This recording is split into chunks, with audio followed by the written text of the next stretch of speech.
अच्छा, की budget sheet बनानी इस बजट शीट के अंदर बनाने की फॉर्मेट अलग अलग हो सकते हैं। ये हमने एक सिंपल फॉर्मेट बनाया हुआ है जो आइडियली बजट शीट है। क्लाइंट अक्सर लोन से पहले भी आपसे इसकी डिमांड करता है और बीच में भी डिमांड कर रहा होता है, और ज़्यादातर जब आपका कॉन्ट्रैक्ट हो जाता है तो उसके फ़ौरन बाद वो आपसे डिमांड करता है कि मुझे बजट शीट सेंड कर दें कि कितना बजट हमारा इस लॉन्च पे स्पेंड होगा, हमारा रिटर्न क्या होगा, आइडियली आप हमें बता दें। ठीक है, अगर वो आइडियली प्रॉफिट मार्जिन नहीं भी पूछता तो एक्सपेंसेस ज़रूर आपसे पूछता है जो आपके इधर इंक्लूड होते हैं।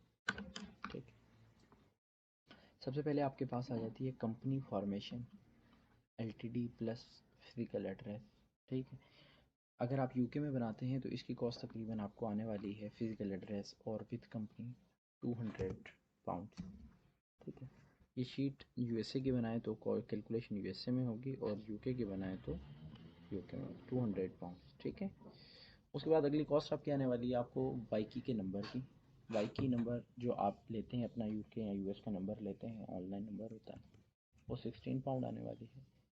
वाइस अकाउंट अगर बनाते हैं तो £45 उसकी कॉस्ट होती है जो फीस होती है वाइस वालों की। अच्छा जी, डेबिट कार्ड अगर आप वाइस का मंगवाते हैं इन अपना यूके टू पाकिस्तान तो उसकी £16 फ़ीस होती है। अदरवाइज़ नहीं मंगवाते हैं ज़्यादातर लोग तो उसकी कोई ख़ासी फ़ीस नहीं आती है। ट्रेडमार्क प्लस ब्रांड रजिस्ट्री आपको इसकी कॉस्ट तकरीबन £170 यूके की पड़ जाती है कॉस्ट। ठीक है, ब्रांड रजिस्ट्री फ्री होती है आपकी अमेज़ोन से तो उसकी कोई कॉस्ट नहीं होती। ठीक, अच्छा यहाँ ये टोटल कॉस्ट आपकी यहाँ पे प्लस हो जाती है।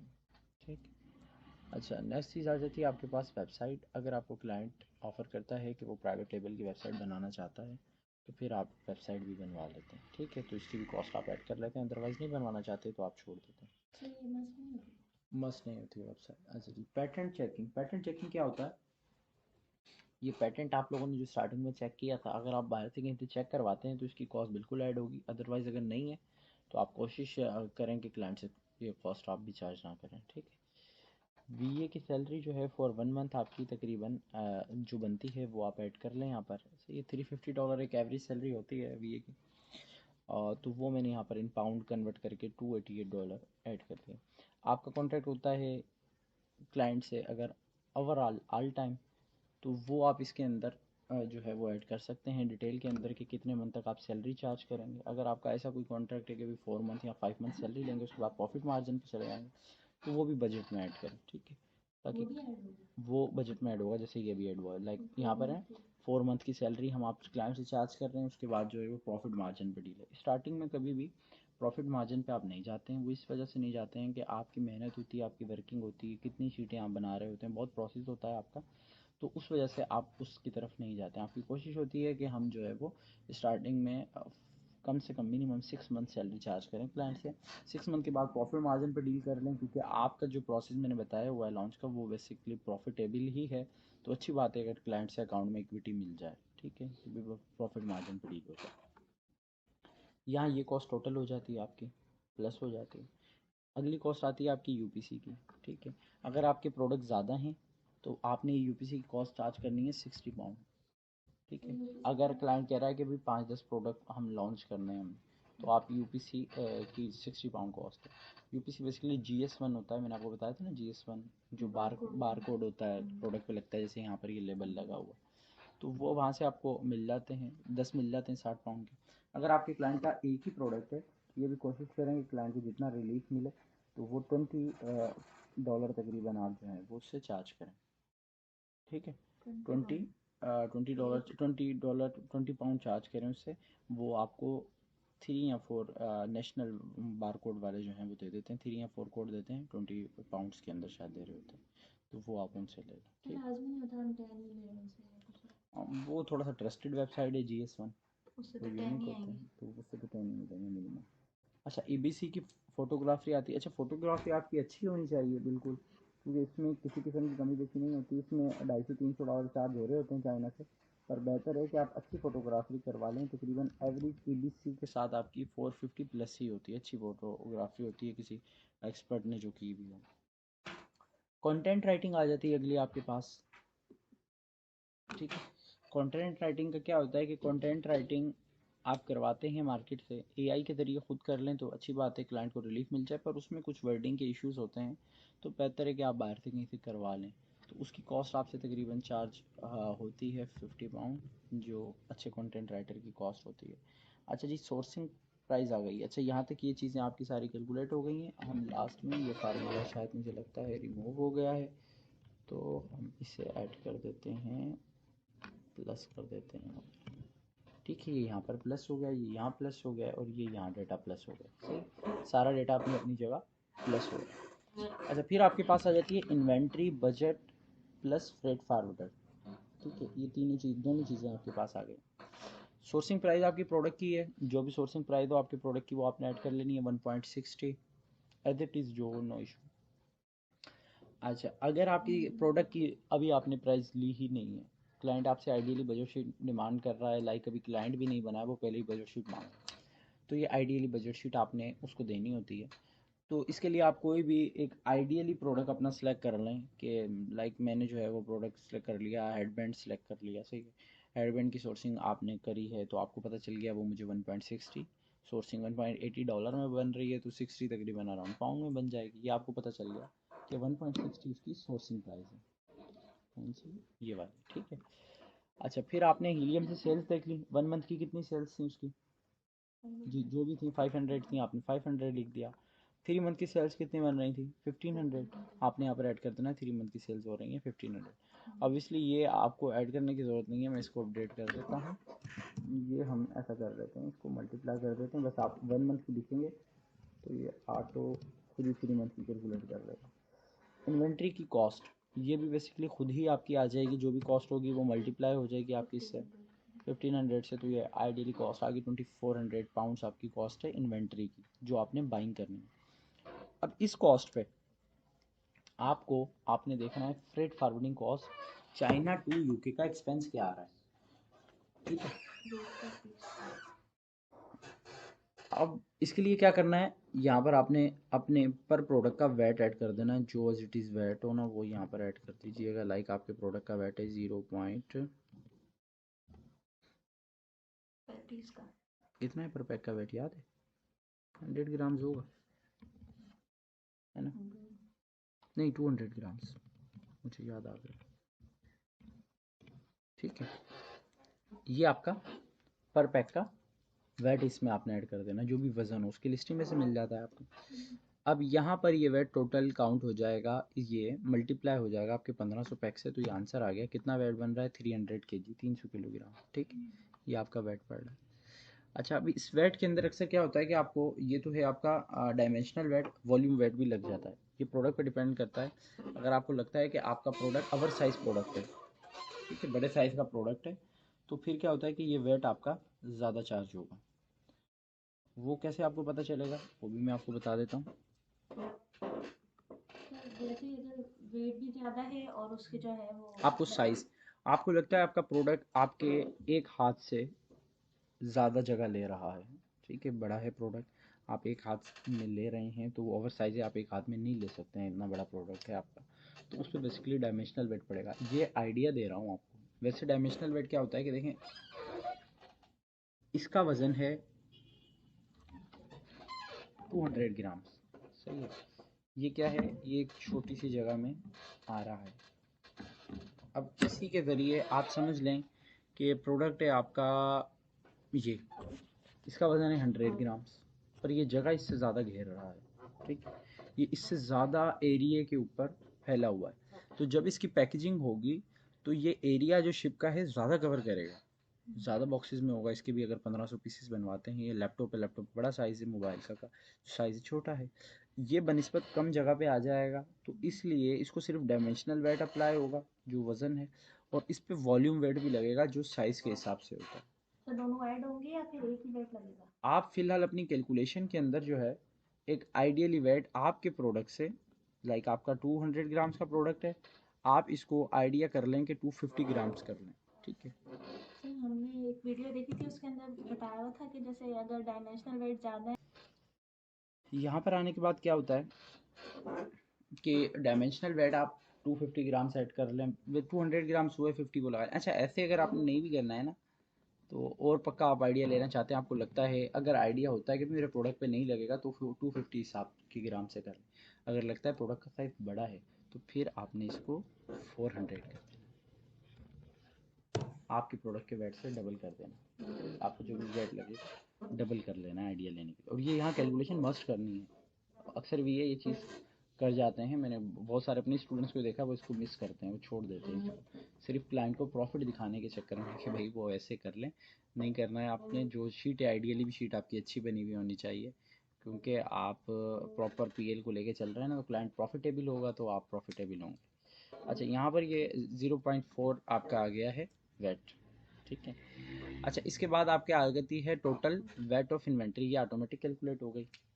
हम इसे करते हैं, इस पर बेसिकली लगने वाला नहीं है, हम 250 कर देते हैं, इस पर इतना वेट नहीं लगेगा। ये आपका टोटल वेट आ गया, इसमें कितना आ गया, 375 किलो, ठीक है।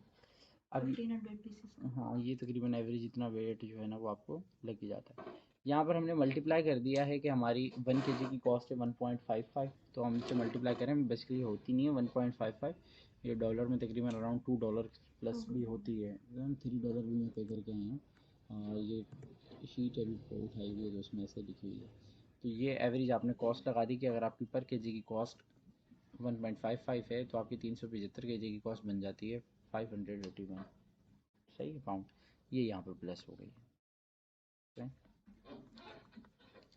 यहाँ पर एडवर्टाइजमेंट कॉस्ट आ जाती है, डेली बजट एडवर्टाइजमेंट। अगर आपको वो देखें, स्टार्टिंग में पीपीसी मस्ट चलानी पड़ती है, कोई भी प्रोडक्ट हो आपका, पीपीसी आपके लिए मस्ट होती है स्टार्टिंग में।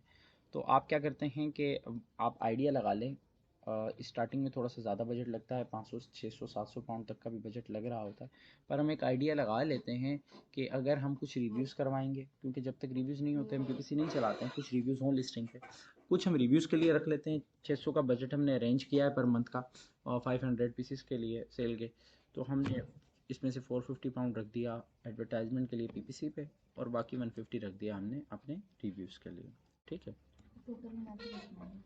ये हमने डेली बजट बनता है 15 पाउंड, ठीक है, और 1 मंथ का बनता है 450 पाउंड, जो मैं आपको बता रहा हूँ, ठीक है। यहाँ पर ये कि वाइन का ऑप्शन आ रहा है, वाइन सिर्फ आपने उस सूरत रन करना होता है प्रोग्राम, वाइन प्रोग्राम मैंने बताया आप लोगों को, रिव्यूज़ का जो प्रोग्राम होता है, वाइन वाइन एक प्रोग्राम होता है, उसमें अमेज़ोन खुद आपको 30 रिव्यूज़ प्रोवाइड करता है, ठीक है। उसका मैं ऑलरेडी भी बता दूंगा, पर अभी मैं ऊपर ऊपर से ओवरव्यू दे देता हूँ कि वो उसमें अमेज़ोन आपको जो है ना बेसिकली रिव्यूज़ प्रोवाइड करता है। आप 10 प्रोडक्ट दे दें, उन 10 प्रोडक्ट के वो रिव्यूज़ आपको प्रोवाइड कर देगा। वो 10 प्रोडक्ट आप फ्री दे दें उसे, आपको उन 10 प्रोडक्ट की 60 पाउंड कॉस्ट देनी पड़ेगी। अगर आप 30 प्रोडक्ट देते हैं तो 150 पाउंड आपको कॉस्ट देनी पड़ेगी अमेज़ोन को, और वो 10 प्रोडक्ट देने पड़ेंगे, ठीक है। फिर वो अमेज़ोन क्या करेगा कि उन प्रोडक्ट्स के ऊपर बेसिकली आपसे चार्ज करने के बाद वो फ्री ऑफ कॉस्ट लोगों को दे देगा कि इसके ऊपर रिव्यूज दे देगा, ठीक है। वो रिव्यूज के लिए रिव्यूज के लिए प्रोडक्ट लोगों को दे और देगा पैसे दोनों देने पड़ेंगे हमें। जी, दोनों देने पड़ेंगे, साथ में फीसेस भी देनी पड़ती हैं जो अमेज़ोन की चल रही होती हैं, वो ऐसे ही होता है। जैसे आप ये रिव्यूज़ इस सूरत चलाने, अगर आपको 100% श्योरिटी है कि आपके प्रोडक्ट पे अच्छे रिव्यूज़ ही आएंगे, आपका प्रोडक्ट हाई क्वालिटी का है, ऐसा प्रोडक्ट है कि डिमांडेड प्रोडक्ट है, प्रोडक्ट ये नहीं है कि उसके अंदर बायर बाय करता है तो कोई प्रॉब्लम जो है उसे फाइंड हो, ऐसा नहीं होना चाहिए, क्योंकि वो वेरी वेरी रियल ऑर्डर होते हैं। ये मैंने आप लोगों का सेशन लिया था, मैंने उस टाइम आप लोगों को बताया था, आप लोगों का सेशन अभी रिसेंटली नहीं किया था शायद, उसमें मैंने आपको बताया था कि उसमें अगर आपको लगता है कि 100% है तो ही आपने वो चलाना है, अदरवाइज़ आपने नहीं चलाना।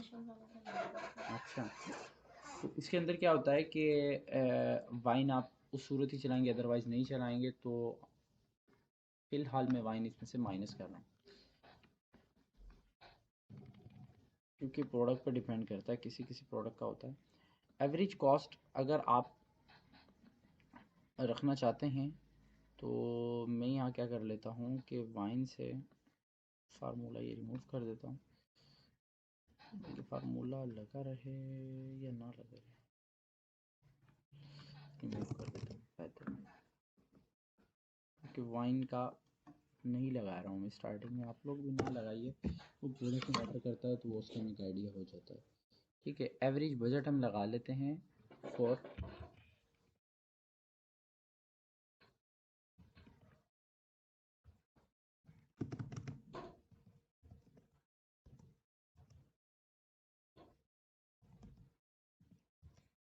VVRO लिख लें आप, ठीक है, VVRO करवा लें, फेक रिव्यू करवा लें, मैटर आप पे आई है, दोनों में से कुछ भी करवा लें। 150 पाउंड हमने इसके लिए बजट रख लिया, ये हम मार्केट में से बाय कर लेंगे तकरीबन, तो इसमें हमें आ ही जाएंगे 10-12 रिव्यूज़ तो मिल ही जाएंगे, ठीक है। हाँ वहाँ से करवा लें, बिल्कुल करवा सकते हैं, अच्छी बात है, वहाँ से करवा लें, कमीशन आपका बच जाता है। तो ये आपकी कॉस्ट यहाँ पर आपने प्लस कर लिया, ठीक है। यहाँ पर आपकी डिटेल्स होती हैं, बेसिकली ये कैलकुलेशन में काम आ जाती हैं अक्सर। तो डेली सेल्स आपकी कितनी बनती हैं, मंथली सेल्स आपकी कितनी हैं, और 3 मंथ की सेल्स आपकी क्या आ रही होती हैं, ठीक है। ये डिवाइड हुई भी होती है 30 पे, तो वो एवरेज आ रही होती है। काउंट है जिसके अंदर आप जब लिखते हैं 500, जितनी भी एक मंथ की सेल डालते हैं ऑटोमेटिक कैलकुलेट हो ही जाती है। अच्छा, ये आपका टोटल बजट आ गया लॉन्च का, 5,877 पाउंड .25 आपके लग रहे हैं इस पूरी लॉन्च में। ये क्लाइंट को पता चल गया मेरा इतना स्पेंड होने वाला है। अगर क्लाइंट का बजट अच्छा होगा तो आपकी ये सेलिंग प्राइस ही इंक्रीज़ होगी, ठीक है। क्लाइंट का बजट अच्छा है तो आप 3-4 इसको करें, सोर्सिंग प्राइस आपकी अच्छी होनी चाहिए, प्रोडक्ट आपका मोर देन 15 पाउंड का सेल हो रहा हो। सेलिंग प्राइस पे बात करते हैं, तो सेलिंग प्राइस आपकी प्रोडक्ट की जो भी हो वो आप ऐड कर लें अपनी, उसके बाद लैंडिंग कॉस्ट आप अपनी ऐड कर लें इसके अंदर। सेलिंग प्राइस आपकी जो आपकी आ रही हो अमेज़ोन पे वो ऐड कर लीजिएगा। FBA फीस आपको पता है अमेज़ोन कैलकुलेटर में, लैंडिंग कॉस्ट में बताता हूँ। FBA फीस आपकी अमेज़ोन कैलकुलेटर से आपको मिल जाएगी, रेफरल फीस भी अमेज़ोन कैलकुलेटर में ही लिखी होती है, स्टोरेज फीस भी वहीं लिखी होती है। ये लैंडिंग कॉस्ट क्या होती है, ये ऑटोमेटिक कैलकुलेट हो जाएगी आपकी, इसको आपको ज़रूरत नहीं है करने की, क्योंकि ये बेसिकली डिवाइड हुई हुई है आपकी इन्वेंट्री की कॉस्ट और इन्वेंट्री के ऊपर आपकी टोटल कॉस्ट, ठीक है। लैंडिंग कॉस्ट कहलाती है आपकी सोर्सिंग प्राइस प्लस आपकी जो DPD कॉस्ट होती है, डोर टू डोर की कॉस्ट आ रही होती है, वो दोनों चीज़ें मर्ज होती हैं तो वो बचती है। मैंने आपको बताया था ना, लैंडिंग कॉस्ट होती है ख़रीदारी प्रोडक्ट की, और चाइना से UK का एक्सपेंस जो उस प्रोडक्ट पे आया है पर पीस पे, तो उन दोनों को मिला के एक पीस की जो प्राइस बन रही है वो लैंडिंग कॉस्ट कहलाती है। सर हम तो वहाँ से अगर लेते हैं तो सिर्फ हम प्रोडक्ट की प्राइस लेते हैं, अलीबाबा से तो हम लैंडिंग प्राइस तो लेते ही नहीं है, वो ऐड डालना। वो ये देखें, ये 1.55 हमने ऐड की हुई है ना, पर केजी हमें ये कॉस्ट आ रही है 1.55। अगर 10 प्रोडक्ट आ रहे हैं केजी के अंदर तो एक प्रोडक्ट पे 15 सेंट कॉस्ट आ गई। ये डिवाइड होती है ना, ये 10 पे मैंने आपको बताया था ना कैसे फ्रेट फॉरवर्डिंग कॉस्ट आप निकालते हैं अपनी, तो ये वही एरिया है। $2 आपकी कॉस्ट है, $3 कॉस्ट आप डिवाइड करते हैं जो भी प्रोडक्ट के जितने भी पीसीज एक केजी में आ रहे होते हैं, ठीक है। तो ये हमारी लैंडिंग कॉस्ट आ गई। अब यहाँ पर ये टोटल आपका एक्सपेंस कैलकुलेट हो गया है। आपकी सेलिंग प्राइस 10 पाउंड थी, आपके पास कॉस्ट आ रही है 5.21 टोटल, इसको भी लैंडिंग को भी हमने कॉस्ट में ही डाल दिया। प्रॉफिट मार्जिन है आपका 4.76, नेट प्रॉफिट मार्जिन है सारे एक्सपेंसेस को निकालने के बाद। परसेंटेज में 48% बनता है। डेली प्रॉफिट है आपका 79% है। मंथली प्रॉफिट आपका 2,381 पाउंड्स का है, और जबकि एवरेज PPC की कॉस्ट मंथली आपको 450 आने वाली है, ठीक है। इसको एवरेज PPC की कॉस्ट प्लस आप रिव्यूज़ की कॉस्ट करके, ये मैंने यहाँ सेलेक्ट कर दिया, तो ये मैंने 600 कर दी हमारी एवरेज कॉस्ट भी, इसमें रिव्यूज़ भी हमने ऐड कर दिए हैं, ठीक है। रिव्यूज़ पे भी जो 10-15 मंथली करवाएंगे वो भी कॉस्ट आ गई। फिर आपके पास आ जाती है PPC monthly pure profit margin. PPC की कॉस्ट निकालने के बाद प्योर प्रॉफिट मार्जिन आपका क्या आ रहा है, ठीक है। अच्छा, यहाँ पर बेसिकली ये यूके है, तो जो तो यूके का सेलर होगा जिसके पास तो वहाँ का रेजिडेंसी परमिट है, सिटीजनशिप है, तो उसके लिए तो ये आपको कॉस्ट नहीं लगने वाली है, ठीक है। वैट आपको टैक्स नहीं लगेगा, अदरवाइज आपको टैक्स लगेगा। तो हमने तकरीबन 3 मंथ का टोटल प्रॉफिट मार्जिन हमारा बनता है 5,343 पाउंड का, और इस पे अगर हम फ्लैट वेट 7.5% पे करते हैं यूके को, तो हमारे पास 4,222 आता है। अदरवाइज 20% वैट देते हैं तो हमारा क्लेम भी होता है जो PPC का होता है, जो सो और 2-3 चीज़ें होती हैं, अमेज़ोन की सर्विसेज होती हैं अभी वे की, तो उस पर भी वैट दे रहे होते हैं, वो बचता है, तो ये तकरीबन और कम हो जाता है वैट। पर हमने 7.5% एक एवरेज फ्लैट वेट डाल दिया है इसमें जो चल रहा है मार्केट में। तो ये आपको आइडिया हो गया कि हमें 3 मंथ में 4,000 पाउंड का प्रॉफिट मार्जिन होगा।